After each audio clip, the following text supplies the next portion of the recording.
Denver home prices have been on the rise for several years now. Some would even say unaffordable at times. So is it really better to purchase a home rather than rent right now? In this sponsored segment, Kim Wermer-Skirchen is the past president of the board of Metro Brokers. Is actually here to talk more about renting versus purchasing a home right now. Welcome, Kim. Great to see you. Nice to meet you. Thank you. Yeah, so here's the question.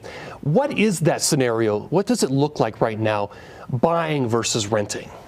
Well, I would say, of course, that you need to purchase a home. And statistics do show that people that own a home have 40% more net worth than someone who is renting. And that's because, of course, you always have the equity building up in your home. And this was amazing to me. I just saw this stat that February of last year to February of this year, rents raised 17.1%. Rents went up that much? Yes. So what are the other key benefits of owning a home? Well, I'd have to go back to the fact that you can build your net worth and your assets with that. And it's also like, you know what your payments are going to be for probably the term of the loan. I mean, taxes and insurance are going to change, and you don't have a landlord, coming up and saying, oh, by the way, we're going to raise your rent, or I'm going to sell the house, you need to be out. I've been through this process. It was always like, hey, you got to put 20% down. Is that still the policy now? Oh, I so wish that would go away.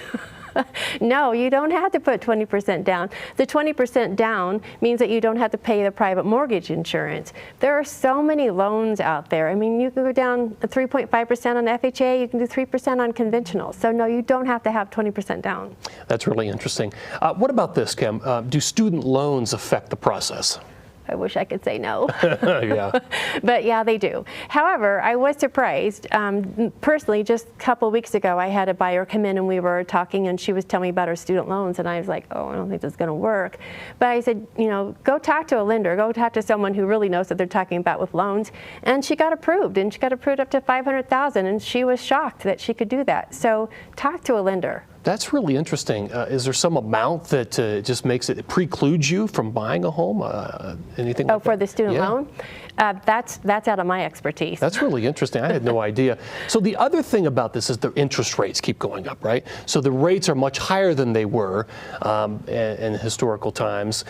So should you wait until these rates go down, or should you just jump into the market as is? Well, I would say jump in. The rates really right now are still lower. I mean, when I first bought my home our first home in 1982, the prime was 21. Yeah, back in the 80s, my goodness. Yeah, and it was 9%. So to me right now, 7% is what it was, has been. I don't think it's that high. And I do think, yeah, jump in. But that combination of high home prices right now and high interest rates, does that deter a lot of people? It's going to affect some people, but just remember, I mean, we just got 3 new buyers in on houses. So you can get in, and then if you are concerned about it, you can always refinance later. Absolutely. That's a good point. You can always refinance later. Kim, thank you for that.